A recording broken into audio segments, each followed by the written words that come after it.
The Utah Utes just lost another defensive back to the transfer portal. How is the room going to be able to hold up? We're going to discuss on today's Locked On Utes.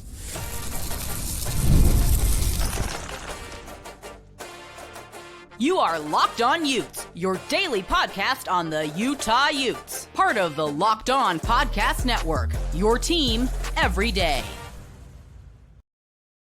Hello, everyone, and thank you for making Locked On Utes your first listen and view of the day. We are part of the Locked On Podcast Network, available wherever you get your podcasts, as well as on YouTube. If it's your first time listening to the show, make sure you like and subscribe. My name is JT Wistersill, former intern inside the University of Utah Athletic Department. On today's show, we're talking about the Utah gymnastics team going the 49 straight national championship meets. Incredible. Utah men's basketball is making moves in the transfer portal and to their coaching staff as they just made another addition. But have to start with another Utah defensive back departure. This is the fourth one now since January, but do want to say first, Dion Mays did post on Twitter. He was the 3-star recruit, ranked the 6'1" corner, 175 pounds, ranked the 143rd cornerback in the country, 240th player in the state of Texas. But Mays released his reasoning for his transfer on X. He posted this. He said, "After thoughtful consideration, I want to announce that I have requested and received my release from NIL from the University of Utah due to a family issue. I look forward to continuing working to find a place to get my education and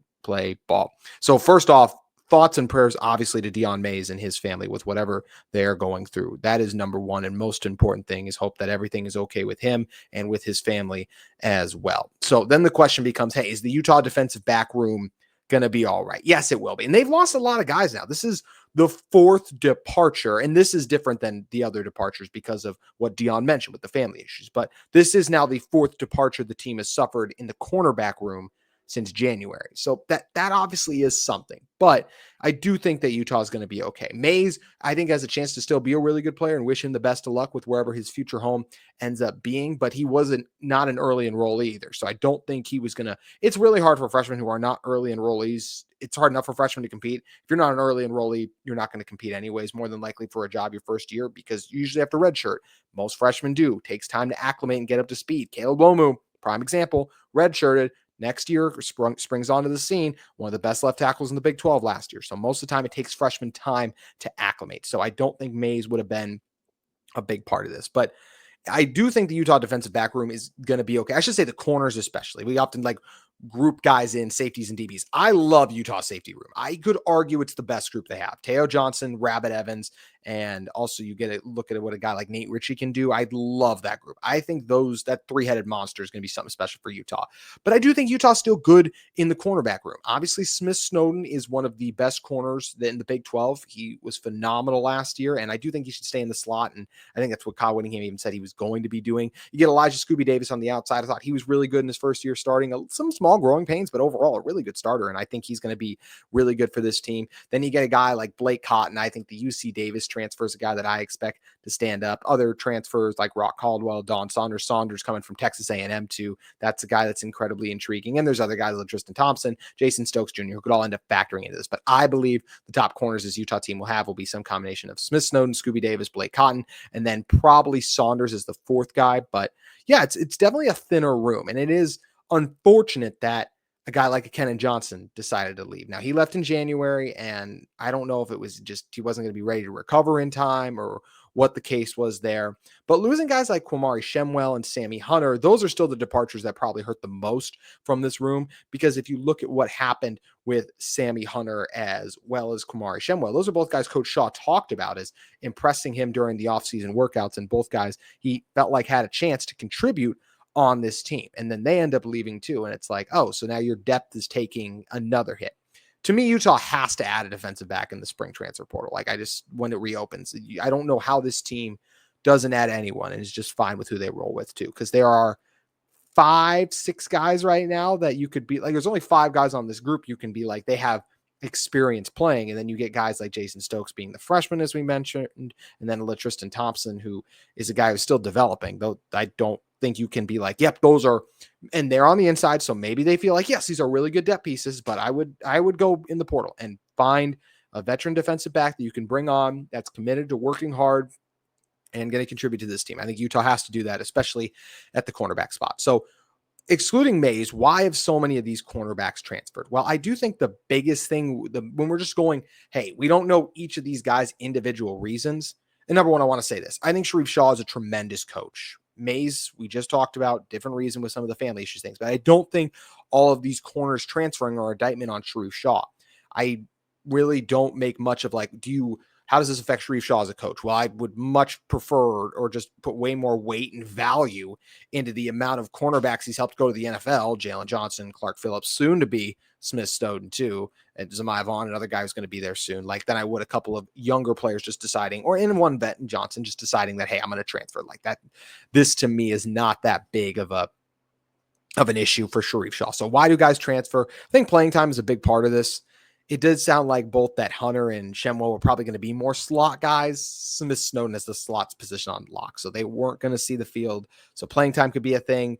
Sharif Shaw, we do know he coaches his guys very hard, and some guys don't love that style. So once again, not saying that's the reason, but when we're just saying like, hey, why did these guys transfer? That could obviously be something, as they like the coaching style there too.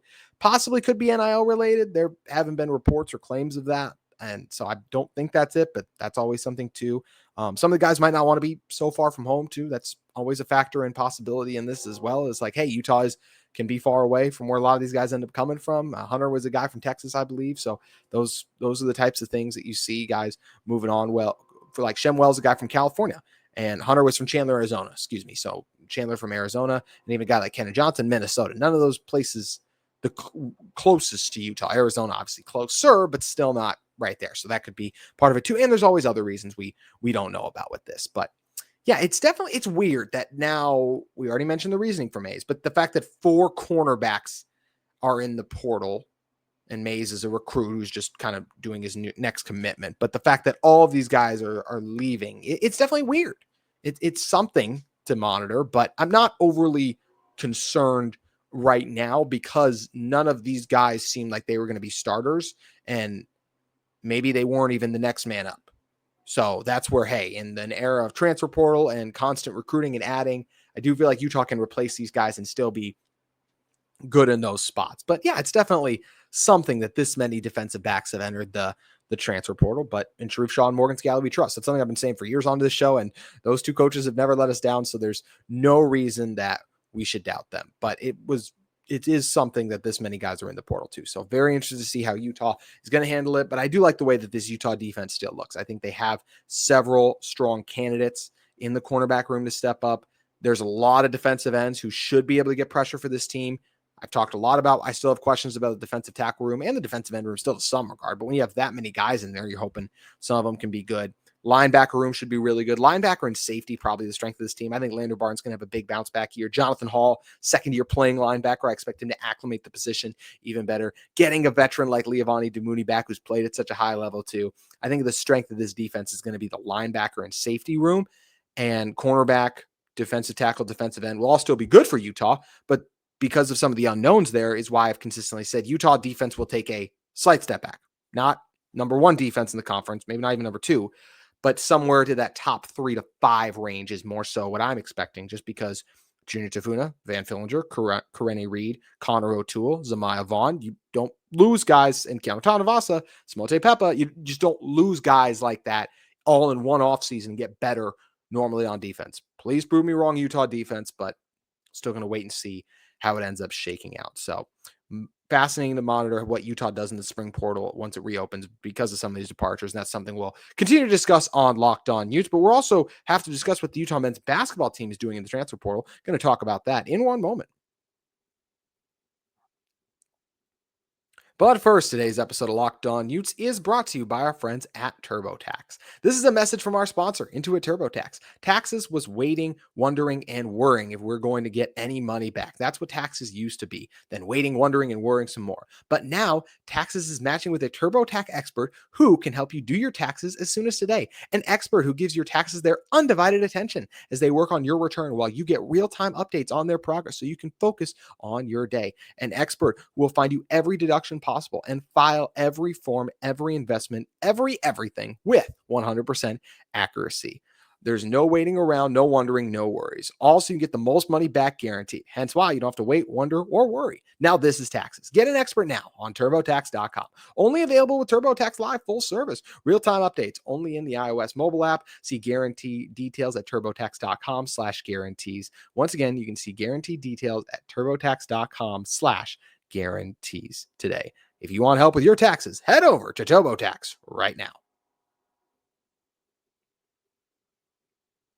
Today's episode of Locked On Utes is also brought to you by our friends at Supply House. Get the supplies you need from the site made for the skilled trades. Supply House, whether you're into plumbing, HVAC, or electrical work, Supply House is the reliable way to order products online. Their easy-to-use website is packed with helpful resources and the latest product info to help you get the job done right. Plus, with a complete inventory of over 200,000 parts from 400 plus top brands, you'll find exactly what you need delivered fast from coast to coast. Need help with an order? Supply House offers expert support and industry-leading service.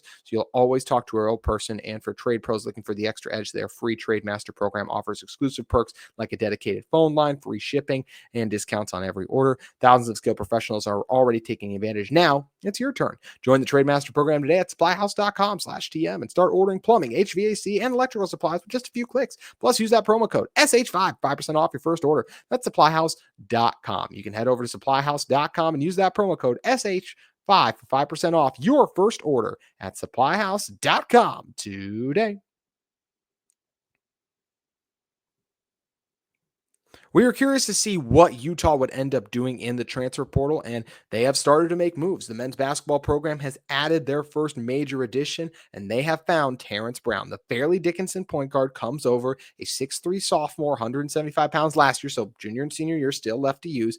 He averaged 20 points per game last year, 10th highest mark in the country, 5.6 rebounds per game, 3.2 assists per game, and shot at 44% from the field overall. I'm really excited about him. You're talking about a guy who looked from his freshman to sophomore year, raised his points per game average by 13 points. He was 7.8 his freshman year and 20 the following year. So a guy who made the leap from freshman to sophomore year, and I think proved he's ready to jump up to the P4 level. He's got a tough road, obviously, playing in a conference like the Big 12, but based on how he was able to improve his averages from a year ago, he went from 39% to 44, 25% to 29 from three, 68 to 75, and just overall better at everything. Earned more minutes, so got more rebounds, more assists, improved decision-making too. Did turn it over a little bit more at 3 a game, but if you're giving me 20 points, I'm going to live with 3 turnovers per game, and I do think that's something that can work itself out too. So this is the first transfer addition that Utah made. So what do I think of Terence Brown? Well, first of all, he's an athletic guard. And that's something that Utah really missed last year.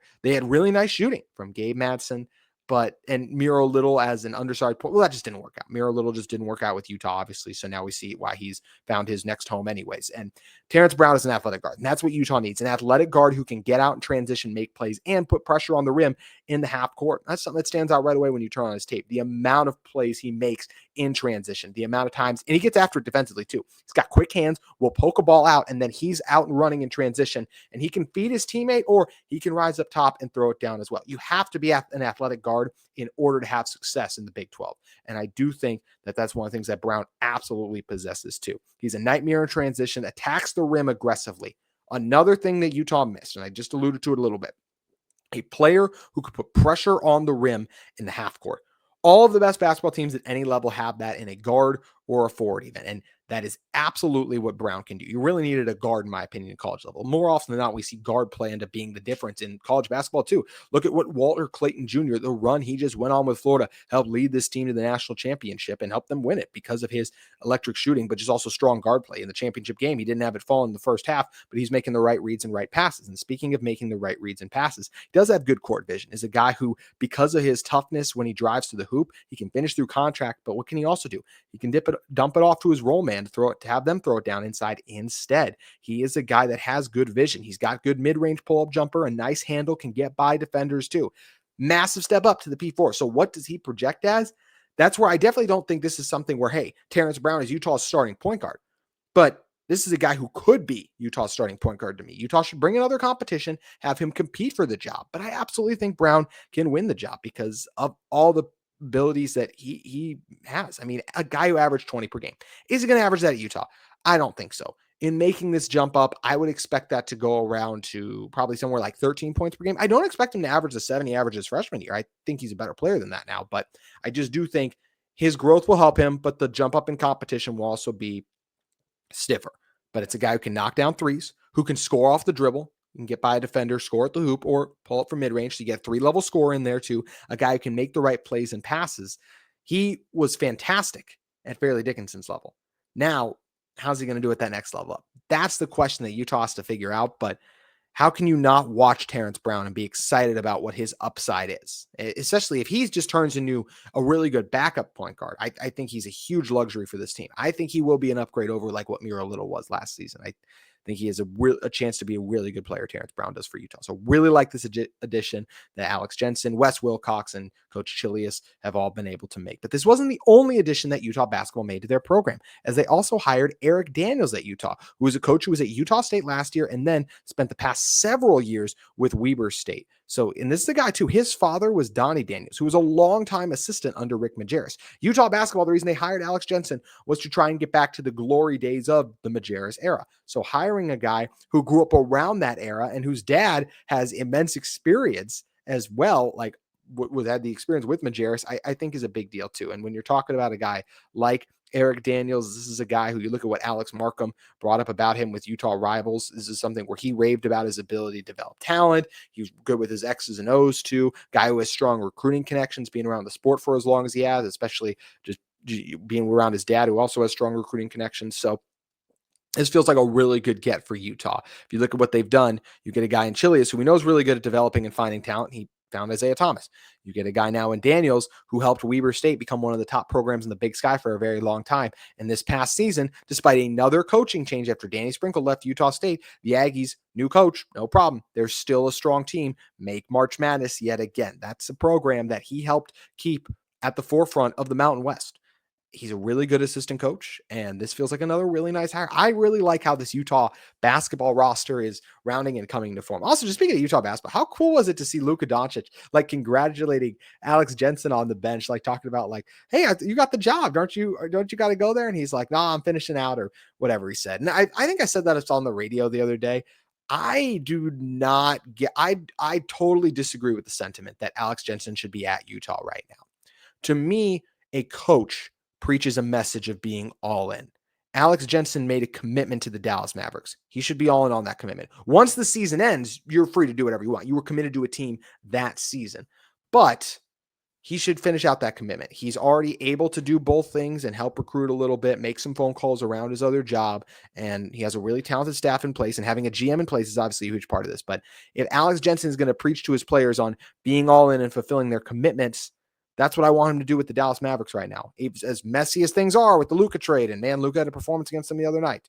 But I absolutely believe Alex Jensen's doing the right thing. I wouldn't like it if he left. I don't like it when coaches leave early. I think they should finish their commitments out with their teams, and then they can go on to the next thing. Because once again, what you preach to your players is you are all in. You give 110%, and you're not giving 110% if you're leaving midway through the year to take another job. So I think Alex Jensen will be giving 110% once he joins Utah, but he's contributing right now to their efforts clearly by helping to build this staff and add recruits, but he should finish his commitment with the Dallas Mavericks as he is. So speaking of Dallas Fort Worth, home to the gymnastics national championships. Although in a way you could call it the Utah Invitational, not the Utah Invitational in terms of they win it every year. I know they don't do that obviously, but the Utah gymnastics program has made the national championship meet 49 consecutive times. I'm going to repeat that. 49 consecutive trips to the national championships. They've been in the top 8 teams in the country that many years running. That's hard to fathom, to every year not have something go wrong in a sport like gymnastics too, where all it takes is 2 players messing up their routines, and then that can completely sink a meet for you.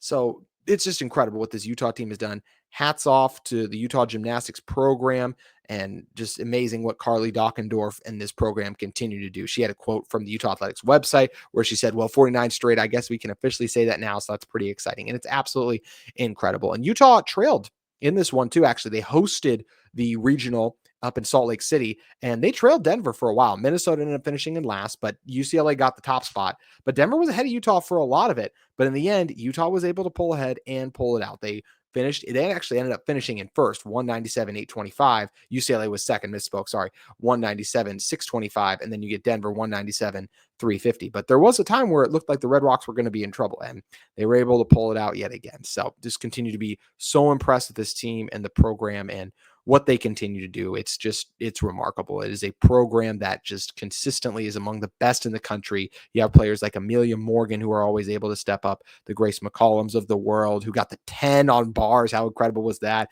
And then she goes and gets a 9.9 on beam too. And also on the floor, like, this is a Utah gymnastics team. There's too many players. Ella Zerbe's another player who always steps up for the squad. Avery Neville, we can go down the line completely. I mean, everyone on this roster and this team is exceptional. So they're going to compete in their 49th straight national championship in Fort Worth, Texas, April 17th through the 19th. I actually think I said Dallas Fort Worth earlier. I should have, they call it the DFW area, but obviously Dallas and Fort Worth are separate areas and things. But incredibly impressed by this Utah gymnastics program and what they continue to do. They continue to be among the best teams, among the best programs in the country, and it's just remarkable to continue to watch this team sustain excellence and success. From a success standpoint, they are the top program that Utah Athletics has to offer, clearly. The ski team up there a lot. They win national championships routinely too, but Utah Gymnastics always being involved in the national championships is just incredible. So hats off to head coach Dockendorf once again. Hats off to head coach Dockendorf again. It's just remarkable what this Utah team is able to do. So Coach Carley and the squad are going to be off to Texas, and it'll be fun to cheer them on, see if they can get it done. And it's going to be very tough, but still cool that they're in Fort Worth regardless. So that's going to do it for Locked On Utes today. A reminder, if you're looking for your second listen, we want to, because we always appreciate you making us your first listen, of course. We want you to check out Locked On NFL Draft with Damian Parson and Keith Sanchez. It's your favorite collegiate players. Get ready for the next level. Get the latest draft rankings, rumors, and news every day. Find Locked On NFL Draft on YouTube or wherever you listen to your podcast. We have the spring game coming up soon, but outside of that, we'll have to talk a little bit of NFL Draft. I'm really curious to see where all the Utah players end up going. I still think the top Utah player probably to get selected is Karene Reed, but I mean, Zemiah Vaughn, Junior Chafuna turned a lot of heads too. I'd be stunned if Brant Keithy, I guess not stunned, but Brant Keithy's a guy who absolutely should get drafted to me with his physical profile. You have Dorian Singer now entering the draft late, another guy that I think is absolutely worth a 6th, 7th round pick when you look at his production and how much he was held back last year by poor quarterback play at Utah. So really excited to see how the NFL draft takes out. Really excited to see how the next week of spring ball plays out. We are inching closer and closer to the spring game, which we cannot wait to cover on this channel. We're going to keep up with the men's basketball program and all they do in the portal, women's basketball program too. Gianna Napkins departed. I saw she lined up her list of visits. So Utah obviously has some work to do there too. So for all things Utah athletics related, make sure you keep it at Locked On Utes. We'll be covering your team every day. Hope you all have a fantastic weekend. And thank you again for making Locked On Utes your first listen of the day.